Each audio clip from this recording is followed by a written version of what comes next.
Coca and I cordially welcome you into my podcast, Mehr Musikleben.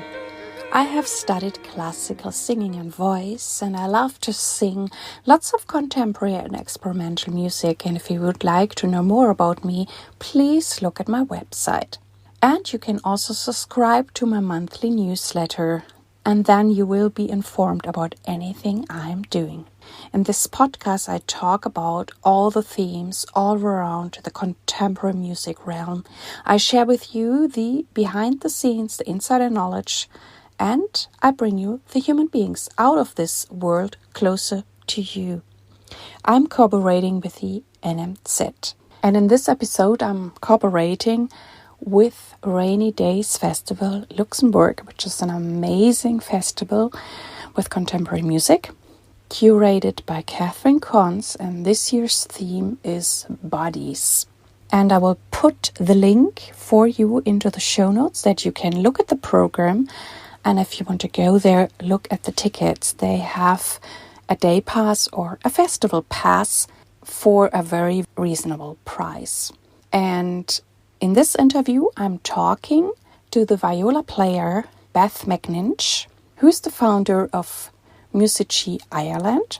And we're going to talk about how she founded this ensemble, how they got started, and also about the project Musici Ireland is gonna present and even premiere this year in Luxembourg. So this is the interview with Beth McNinch. Hello, Beth McNinch. I cordially welcome you into my podcast today. Oh, thanks so much for having me. And I'm so excited to talk with you later on about this great project you're doing at the Rainy Days Festival this year in November 25. But I would like to know more a little bit about you. And so I would like to know from you, how did you find your way into this new and experimental music? Oh, okay.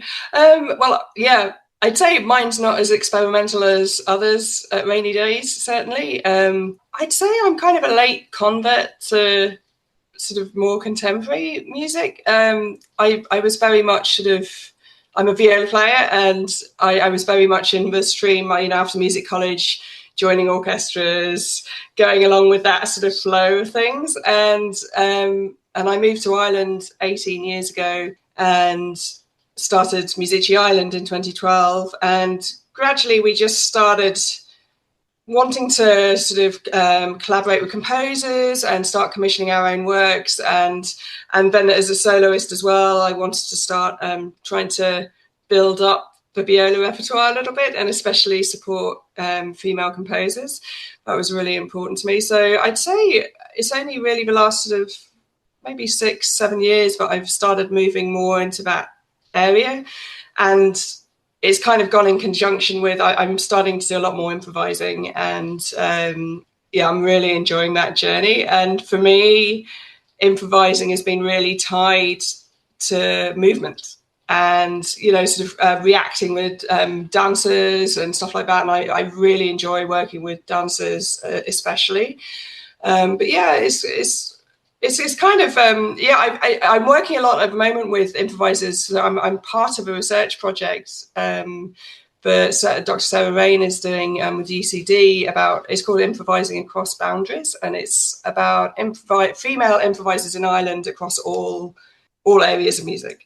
So that's been really interesting, and I'm meeting the most incredible improvisers. So that's making me think about sound and what I can achieve with the viola from a completely different angle. And I'm really enjoying that connection with them, I have to say. I think I've come from such a classical background, but it takes a while. You're so classically trained, you're so in this little box, to allow yourself to become more free and experimental. It's freeing, and it's sort of come for me at that sort of freeing point in a woman's life as well. So that's kind of a nice juxtaposition. That's amazing. Yeah, I also come from the realm of classical music. I studied classical singing, very, very classical, even though I always had touch points with contemporary music, and I was always the braver one because most of my student colleagues did not do it at all. And then I ended up doing all of it. I studied in the United States, and then they were always like, oh, there's this crazy German, she will sing it. And at first I also had no clue, but with things you do more often, you get better. That was the Exactly. Yeah. journey. No, I've been involved in a couple of really beautiful projects. A cellist, Sian Theostotir, I've probably not said that right. Sorry, Sian. Icelandic cellist who lives in America now. She ran an international improvising cohort, and I was part of that for a year, which was brilliant. We had to do most of it online because we were in different countries around the world, and then we came together in Iceland and spent 4 days together, and then performed like a 50-minute improvised piece together. And it was the most beautiful thing. Like, it was, and that's what I like about the improvising community is there just seems to be these incredible opportunities to do sort of really free, sort of interesting work. And I think the people you meet doing it really, really interesting as well. But I also feel, and I don't know how it is for you, that having this classical training, I have a very good foundation to do anything what I do with my voice. And at the same time, with the contemporary music or improvisation, I also do improvise. I discovered so many new things in my voice, which before I didn't think it would be possible. And for me, it also changed when I do sing classical repertory. I have the feeling I have more possibilities, or I also don't care so much if there is whatever a right interpretation. I just do it my way. And one example for that is also for me the Danish baritone, quite famous Bo Skobos. He also does Wozzeck, but I heard him as Wozzeck, but I also heard him as a Don Giovanni in Cologne. And he even jumped in. There was a different Don Giovanni. And the recitativo he did was the most exciting I ever heard because he colored it. And in a way, he used all the new music techniques in this recitativo. And so how do you feel now going back and forth with this repertoire? Yeah, I mean, I think it's certainly in the sort of the commissioned works that I'm involved in as well, it's given me sort of more of a feeling of ownership over what I'm doing. I think it makes you realize, actually, I mean, this, I love classical music. There's nothing against classical music at all. But, you very much are, if you're in an orchestra, say, you're not doing your interpretation of it. You're doing the conductor's interpretation of the music. So to be able to commission your own piece and work with the composer and do all that, I think it really allows you this freedom to be a bit looser with things, and that's definitely made me feel a bit braver when it comes to interpreting any kind of music. And that is something that's really lovely about this new piece that we're playing, that we'll talk about shortly, but Chronically Hopeful. Libby Crode has written the score for it, but there are actually a couple of scenes that are improvised as well. So it's a really nice mix of some really gorgeous contemporary music, but with heavily improvised sort of some solo, some group sections, so it's really interesting. Mm-hmm. And yeah, we're gonna talk in a moment about this great piece you're doing, but I'm also curious because you're coming there with the Ensemble Musici Ireland. Yeah. And what is this ensemble about, or how did you get together? Yeah, so I actually formed it back in 2012, and I was actually on maternity leave after my first child and living in rural Ireland, and I hadn't been in the country that long, and it definitely felt like I didn't have any opportunities, and it's very small network here, it's a very small world, and if it can take a while to get involved in it. And I think I kind of just felt, maybe I'm better off trying to set up my own work, and then I'm meeting people by employing them. And that's kind of a nice way of interacting with the new community, I suppose. And I was also really missing chamber music. I'd done a lot in London and hadn't had the opportunity at all once I'd moved to Ireland. So that's where it started off, was a chamber music collective, basically. And we went for many years performing in all sorts of variations, sometimes with singers, harpists, pianists, strings, and anything that we wanted to do, because I wanted to explore the more unusual chamber works, for unusual instrumentations.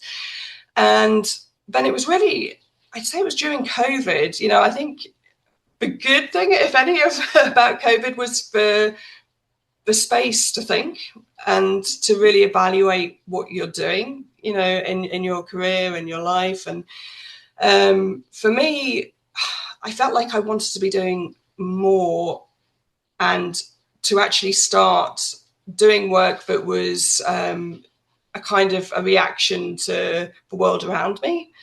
Certainly in Ireland at that point, there was a huge amount in the press about the mother and baby homes. I don't know if you're aware with the history of that. In Ireland, shockingly, until 1996, any unmarried mother would be sent to the mother and baby homes. And for many years, especially in the sort of 30s, 40s, 50s, a lot of children were sort of illegally adopted to America and various other places around the world.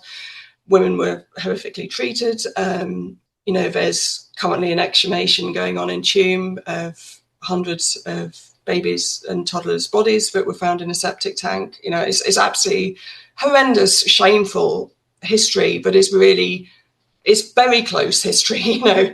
And the survivors of that are still around. They're still living. They're still, you know, only a bit older than me, you know. And I was reading all these stories coming out, and these mothers were having to fight to get their voices heard, you know, and it was really upsetting me.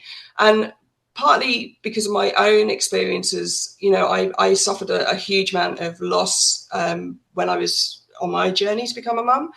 And my own mum is adopted as well. So with those sort of connections to it, I just sort of more and more, I just couldn't let it go from my mind, but I wanted to do something about it.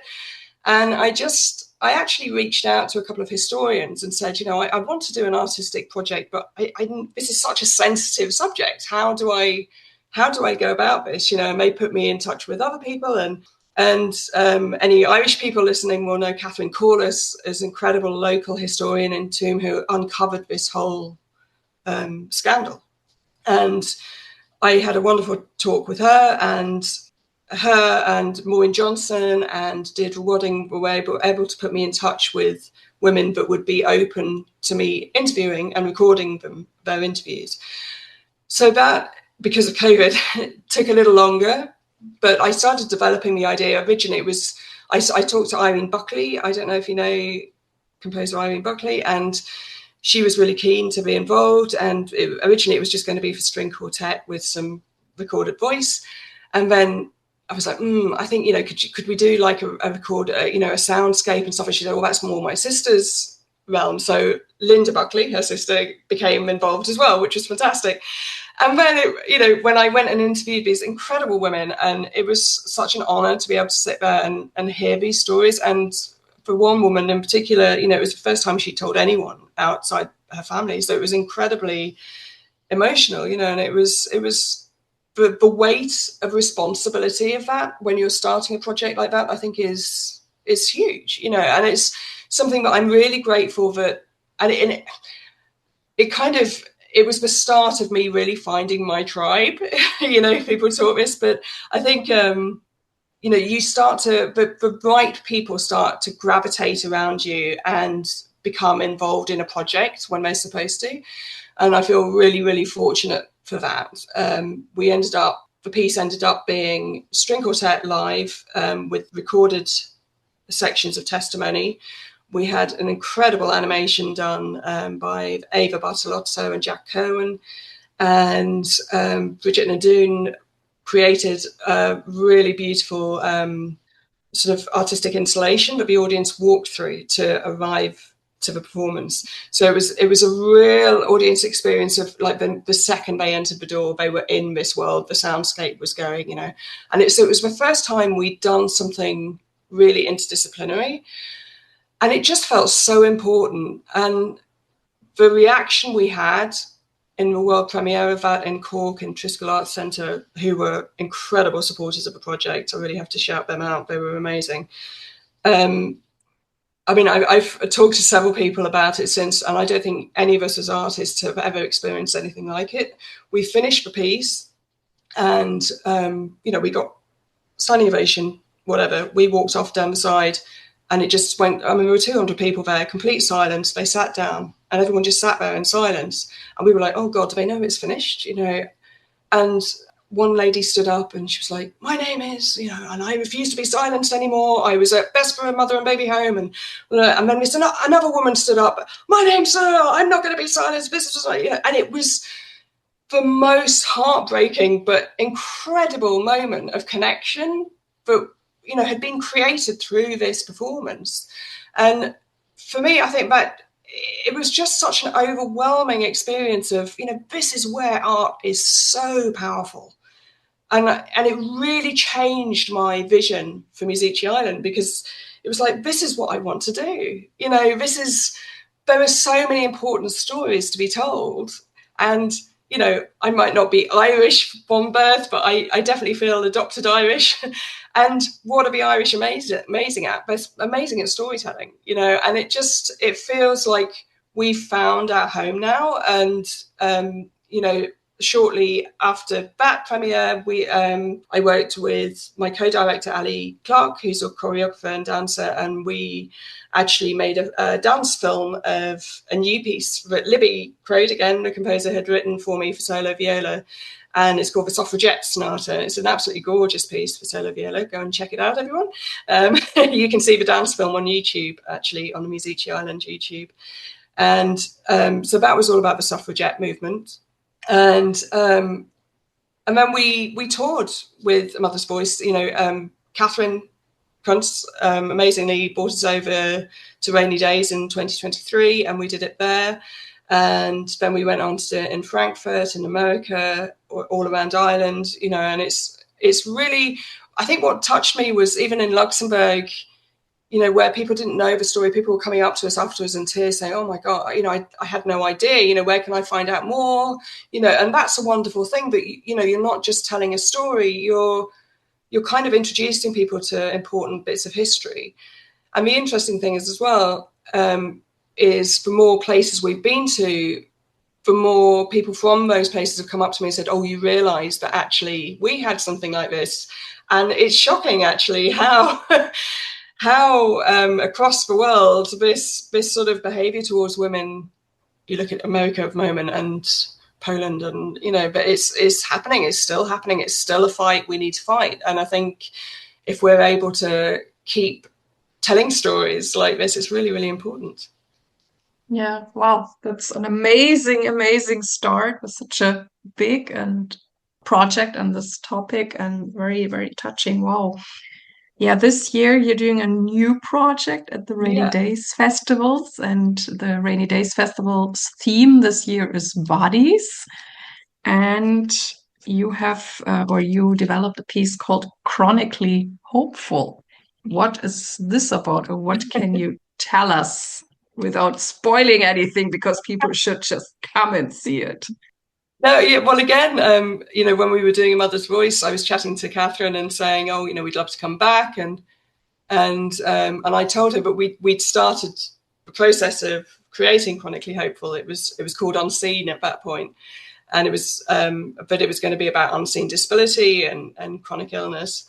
And I think she'd already come up with the idea of bodies, and she was like, oh, okay, we must talk, you know. So I'm really grateful to Rainy Days for co-commissioning this work. But yeah, as I say, the central theme of it is chronic illness and unseen disability, neurodivergency.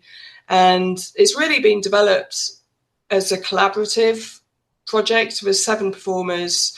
Libby Crode is a composer, and Trudy Gorman is the poet, incredible poet. I'd say, you know, we have Eleanor Walsh is our actor, but she kind of, her character, as it were, is kind of an embodiment of this world, I suppose, because what Trudy's done is rather than a script, I say it's like a poetic monologue. Like it's really beautiful, and some of it is heartbreaking, you know, absolutely heartbreaking words. But then she finds such amazing, like, dark humor as well, because, you know, it's not all doom and gloom to have conditions and to live with these things. You know, you're still human. You still find, you know, it's still fine for humor in your situation. So I think she's done so brilliantly at showing that.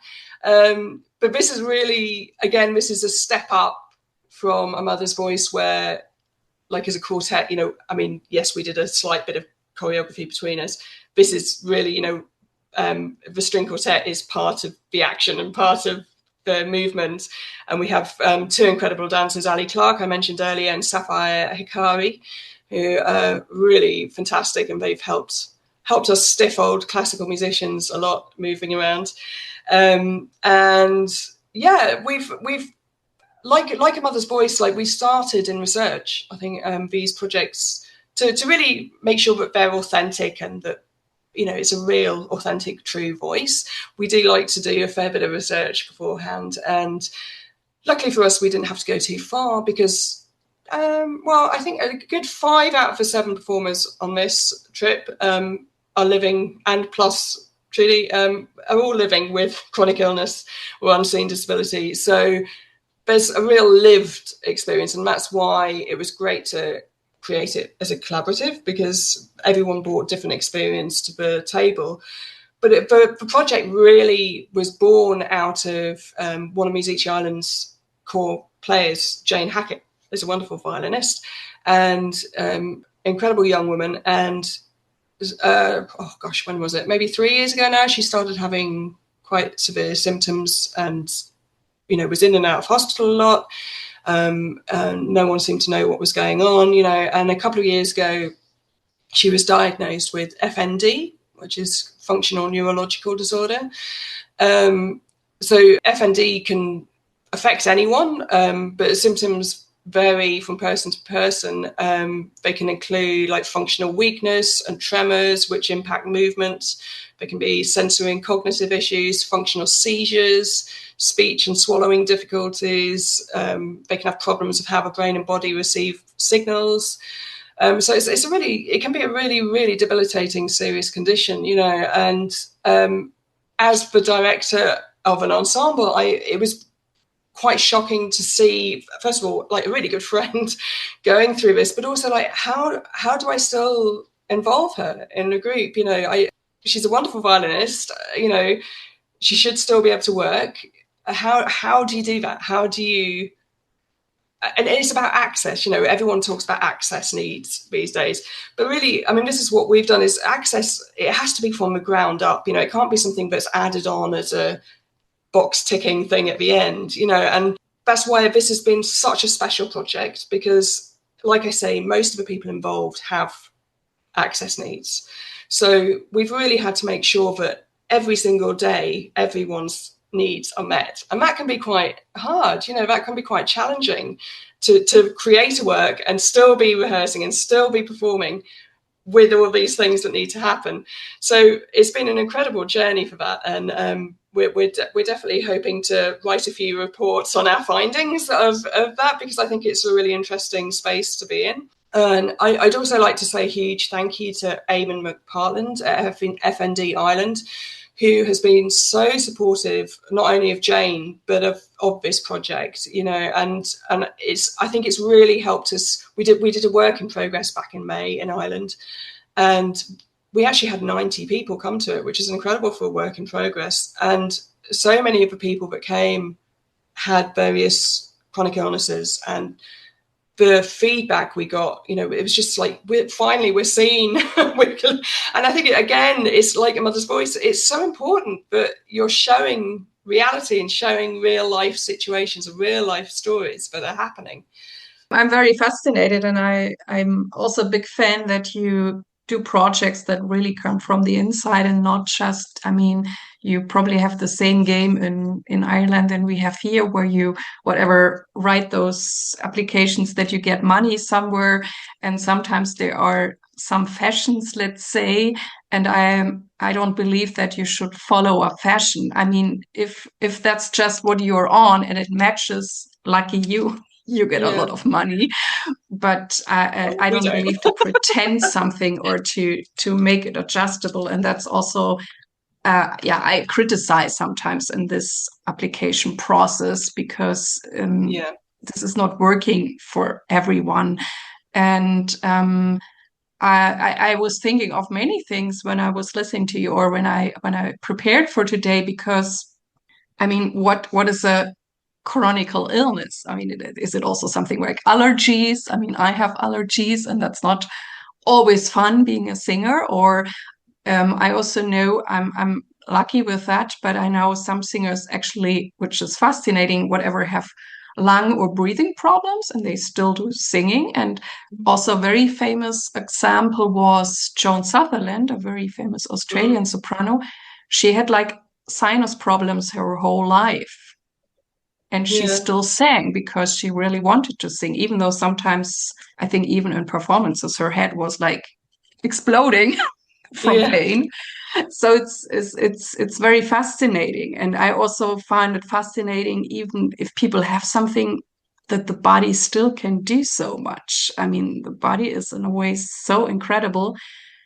And the other thing I was thinking about is this with the unseen. Like, I mean, we talked about the story in Ireland, and when I also think of the wars we had in Europe, and you know, when a man came back and whatever had lost his arm, everybody was understanding, supportive, and it was okay that he was whatever sad that he lost his arm. But about everything that happened to all those people emotionally, they didn't talk. They just suppressed it somewhere or whatever, The got into PTSD alcohol and or some trauma, other things. And that I also found so weird in a way, because like the emotional hurt or abuse, or when people like get emotionally abused also nowadays, people cannot get it. But if you get like physically abused, then people are, oh yeah, poor girl. But the other one, if you haven't experienced it, people just go over it, like, oh, don't make a fuss about it. And so I also found that so fascinating. You know, if you have something physically visible, people are more understanding, and if it's not visible or if it's just emotional, then some people are just get your crap together. Exactly, yeah. And it's a real issue, and you know, it's something we've talked about a lot within the project, you know. But I think a chronic illness, I mean, it's, or unseen disability, you know, neurodivergency, it's all kind of the same thing. It's all this unseen element to it. And like you say, it's, you know, if you're walking along with your arm in a cast, you're going to, oh no, what happened? But, you know, if you're going through sort of, I don't know, you know, a bipolar episode or something like that, you know, you don't get that kind of understanding and support. And that is wrong, you know, and it's something, I suppose, you know, not to be too grandiose about it, but I mean, it's why we want to create this work, because, you know, not only are we talking to people like us that are suffering from things, but, you know, we're spreading awareness about the fact that a lot of people, I mean, you know, I couldn't believe it when we sat around the first table sort of discussion about this, and literally everyone around this table, there must have been like 10 people, were going, well, actually, I've got this. Well, and these are people I've known for nearly a decade. And I was like, what? I had no idea. Because a lot of, and especially women, don't talk about it, you know, and, you know, it's just something that you put up with, you know, like endometriosis. Oh, it's just a woman's problem, you know. It's debilitating, the pain someone's in with endometriosis. You know, I mean, it's crazy. And it's been interesting, actually. There's been a lot of research into that and CFSME, you know, chronic fatigue syndrome, in the last couple of months. There's actually been a lot of new research papers coming out. So it's great to see that, you know, there is more being put into it. But I mean, I have chronic fatigue syndrome myself. A couple of weeks ago was at a doctor's appointment, and I actually started laughing because I was in the middle of one of the scenes of this show that we're putting on, and it was exactly the scene. And I was like, I can't believe I'm actually experiencing this. And I actually told my doctor, and I said, you are saying all the things that is in the script of this production I'm putting on. And they were really shocked. But I think that's good. It's like, you know, start listening. We know our bodies. Trust that when we say there's something not right, there's something not right, you know, and that is a huge issue. And especially for women, I think it's a massive issue of not being believed. So yeah, I mean, that's a huge part it's great to bring things out into the open, because then it also loses all the the shame, because Exactly. things also get worse because we try to cover it so hard, and that takes a lot of energy. I mean, we're both lucky that we're both performing this year at the Rainy Days Festival in Luxembourg. What do you appreciate a lot about this festival, or do you think anything is special about this festival? Oh, absolutely. I think it's the camaraderie, like between the different groups and stuff. I really enjoyed that. But there was such a lovely atmosphere sort of backstage, where you'd meet artists from all around Europe and be able to talk about work, and everyone was doing such different styles of music and different styles of performance, and that was really fascinating. I think, Catherine's really curated an incredible festival. Kudos to her. It's a huge amount of work. And the Philharmonie and all the staff there are just, they're so amazing. They're so welcoming and supportive. That's not always the way when you go to festivals, and especially because we're quite a large cohort, and we're actually heading over on Monday. We're spending the whole week there rehearsing and being as involved as we can be with everything, which is really exciting. It's great.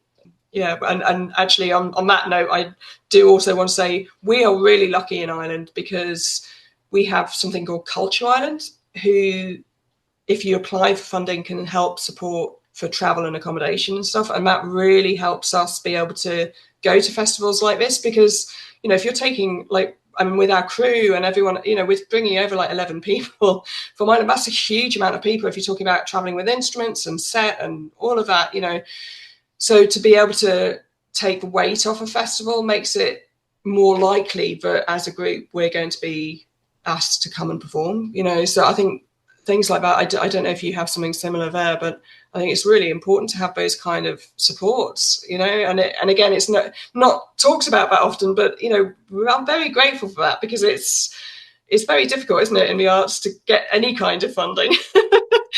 But, if you're offered a performance opportunity at a festival like this, you want to be able to say yes. And it's great to have an organisation like that can, if you're lucky, can allow it to happen. That's wonderful. Now I'm also curious, with all the things you're doing, how do you get it done? Do you have any time management, or are you structured? Are you more flowy person, or how do you do all this? Yeah, my friends are always like, what are you doing? I'm actually also doing a master's in research at the moment at UCC. And so, yeah, it's an awful lot. There's a lot going on. How do we do it? I don't know. You just get on with it. I think best.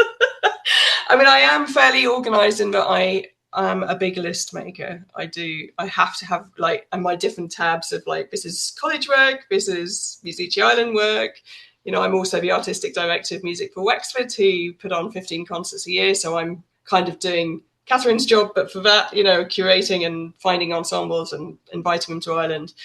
I'm in my last year of that now, so that's been a great experience. What else am I doing? Yeah, I'm doing that improvising across boundaries stuff. Doing solo work as well. We had our debut album was released in January this year, Earthrise, and that's, if anyone wants to check that out, it's all contemporary Irish chamber music. So it's really beautiful stuff. Actually, I mentioned Linda Buckley earlier. She's on there. Ian Wilson. I'm going to forget everyone's names now. Deirdre McKay, Deirdre Gribbin, and Liam Bates. He's a really good friend of mine and a fantastic composer, and I commissioned him to write a viola concerto for viola and chamber ensemble.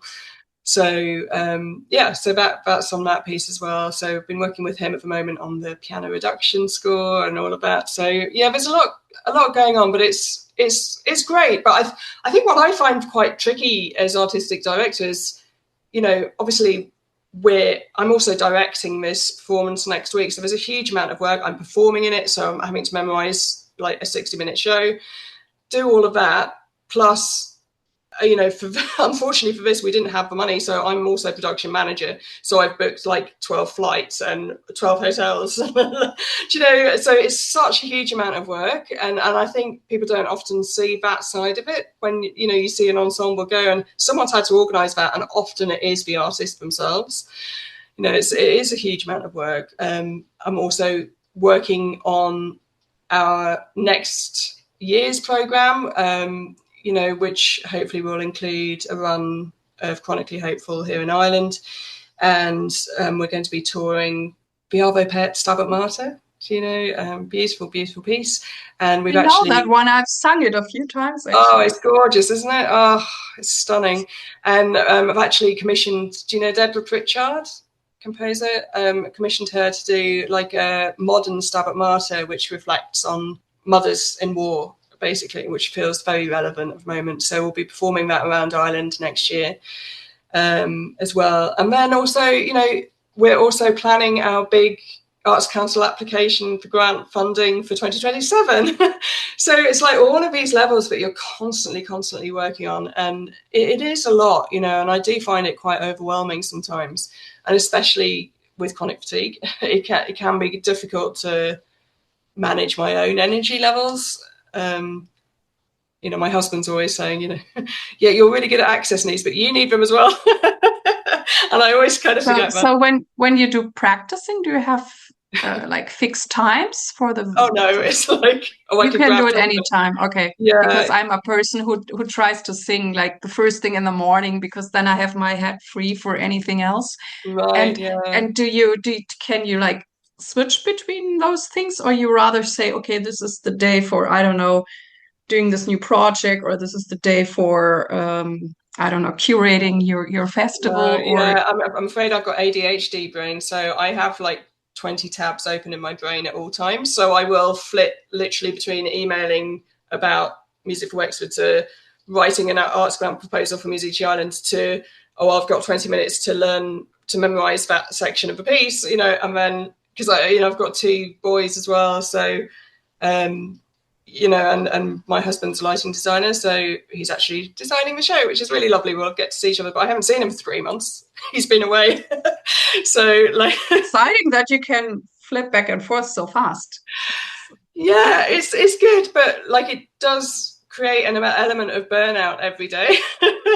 So it's tough to manage that, you know, and but like I'm lucky that where I am, you know, I really have a really good home office stroke studio that I can really be, you know, I often have my viola out behind me. So, you know, I can be working on the computer, just turn around, pick it up. Okay, I'm going to play. Or, you know, if I'm finding some written work particularly challenging, it's nice then just to be able to go, oh, do you know what? I'm going to just play. Because it always makes you feel better, doesn't it?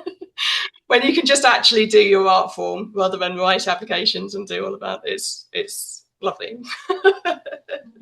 And anything else to balance it out? I mean, are you also enjoying the nature in Ireland, or?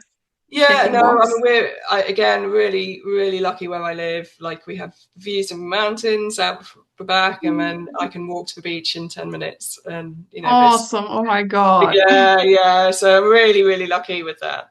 And like I also just for myself for fun, I joined this a really fun improv group in once a week in town, which is so lovely just to go and do some comedy and, you know, put yourself out there a bit. And it's really nice to do something that's just for yourself. I think sometimes that can get a little lost, but yeah. Well, I thank you so much for talking to me, and yeah, I hope people come to your show. And I have one last question for you that I always like to ask. Is there any tip you would like to give to young artists? Oh, that's a good one. I think be authentic. I think find what matters to you. Don't try and fit in someone else's box. You know, I think if you try and follow a path that feels true to you, you will be happy and you'll do well. Thank you so much, Beth. And I wish you the best for your show. And I hope I see you someday. Oh, yeah, well, you too. Good luck with it. And I'm sure we'll bump into each other at the Philharmonie. This was the interview from today. I hope that it inspired you. And please send me your emails, send me your feedback, because I love to interact with you. Thank you very much that you tuned in with me today. I really, really hope that you liked it. And please tell your friends and colleagues about this podcast. I thank you very much. I wish you all the best. Live your music, live your life, and see you next time. Yours, Irene.